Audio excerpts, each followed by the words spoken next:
everyone. Welcome to another edition of Some Good Booze. My name is Jonathan Pogash with the Cocktail Guru. That's me. I've been bringing to you some live cocktail comment every day, Monday to Friday at 5 p.m. Eastern Standard Time, right here on Facebook Live. You are on the Cocktail Guru page, and then it's also on YouTube. So please go to my YouTube channel, The Cocktail Guru, and subscribe. I'm also posting this to my Instagram, which is also The Cocktail Guru. So welcome.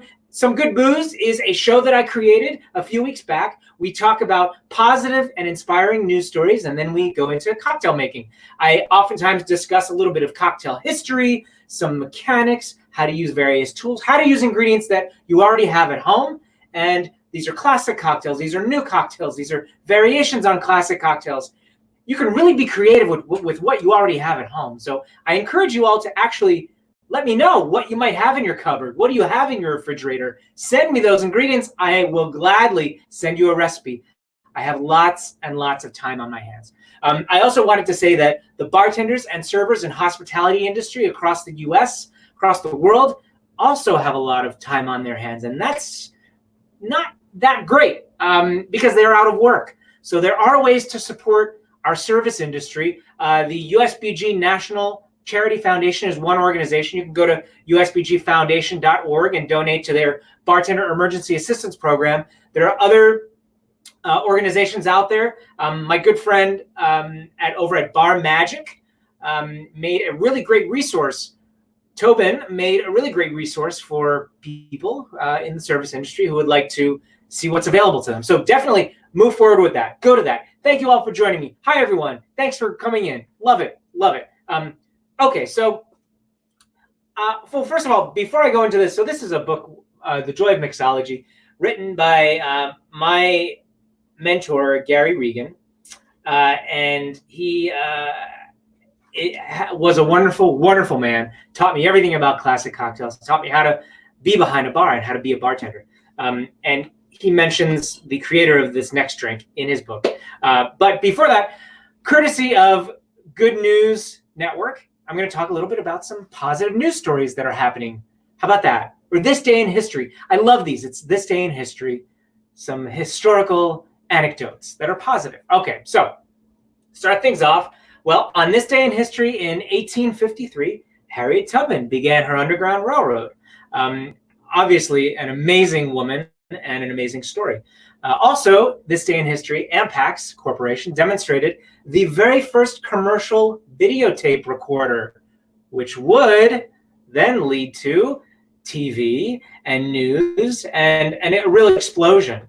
So that's an amazing anecdote, isn't it? Also, the first space shuttle Columbia made a picture-perfect landing on the runway, which really showed the genius, validated the genius of the reusable rocket. This was in 1981. Thank you, Good News Network, for these positive news stories every day. I love checking out that website and reading some of these to you. So, cocktail. All right, the Espresso Martini. A wonderful man named Dick Bradsell in London supposedly created this cocktail, showed it to his staff, popularized the cocktail. Gary Regan mentions Dick in his book. Dick unfortunately passed away in 2016. Gary also unfortunately passed away last year. But this is an homage to Dick Bradsell and an homage to Gary Regan. This is my take on a brand new variation or version of the Espresso Martini. Shall we make it? Let's go ahead and do that. So the base of an Espresso Martini is generally vodka. We're switching out the base. I love playing around with classic cocktails and switching out the base. The base of a cocktail is that ingredient that is the baseline of the drink. You usually have the most of that ingredient in your cocktail. So the vodka, generally speaking, is the base. We're going to use a Scotch whiskey. This is a lovely Scotch whiskey from a single malt distillery, or a distillery in Scotland that produces single malt Scotch whiskeys called Mossburn. They're from Speyside. Hey, Brian, I know I miss Gaz so much as well. So Mossburn I'm using as the base instead of the vodka. So we're going to put in 1 ounce of Mossburn single malt Scotch whiskey directly into the mixing glass. I'm using an espresso liqueur, a traditional Italian espresso liqueur called Borghetti. We're putting 1 ounce into my mixing glass. This is another easy 3-ingredient cocktail, equal proportions. I'm all about that, right? I mean, it is just simple.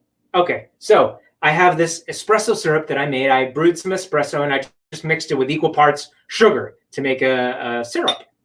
And we will add that to my mixing glass as well. And that is it, ladies and gentlemen. Ice, we're gonna give it a nice shake. I've got my ice down here. Here we go. Oh, I can smell the espresso. It smells really nice. Hi, everyone who's joining. Good to see you all. Some of my regulars joining on here. I love it. And we'll give this a shake. Ready? Let's go. All right, here we go. And let's go. All right, you see my shaker face? Yes? Okay, good. All right. Oh, good. Please do try this. If you've got these ingredients, try it. If you have other ingredients that you think could work in this, by all means, try it. I'm all about experimenting. And if you like it, send me a note and tell me so. Now we're going to strain this right into our beautiful cocktail coupe glass. Now you have different types of martini style glasses. This one that is kind of rounded at the edges is called a cocktail coupe, traditionally as a champagne coupe, but in modern cocktail era, actually Prohibition, pre-Prohibition, post-Prohibition, and during Prohibition, they would use this to hold cocktails. Also, the traditional martini glass is a V shape. I love the way coupe glasses look, and I love the way that cocktails look in coupe glasses. So we'll strain that right out into the glass, just like that. And if you shake it hard enough, you get that really nice crema, which is the froth right on top. Yeah. And as a garnish, I have a lemon peel. Traditionally in Italy, espressos are served with a lemon peel. Served with lemon peel. And I'm going to take that lemon peel with the skin side down, squeeze it over the top. Did you see those oils? Rub it around the rim. Make it a little twisty. Give it a nice little bit of a design there. And put it right into my glass. And that is a variation, a new, easy variation on an espresso martini. I love vodka-based espresso martinis as well. Traditionally, Dick's espresso martini, vodka, Kahlua, Tia Maria, espresso, simple syrup. Delicious and classic as well. This is just a little bit of a twist with the Mossburn single malt Scotch whiskey. I encourage you to try it and have fun with your cocktail making. So until tomorrow, again tomorrow, you will see me on the Cocktail Guru page serving up some positive news and inspiring cocktails. So cheers. Thanks for joining me on Some Good Booze. Have a wonderful evening. I'm going to try it. Don't worry. I know. Oh, it's nice. Very well balanced. I get the malty notes from the single malt Scotch. I get the beautiful espresso flavors from the liqueur and from the espresso syrup. This is a great cocktail. The lemon zest definitely brings out all of these amazing aromas.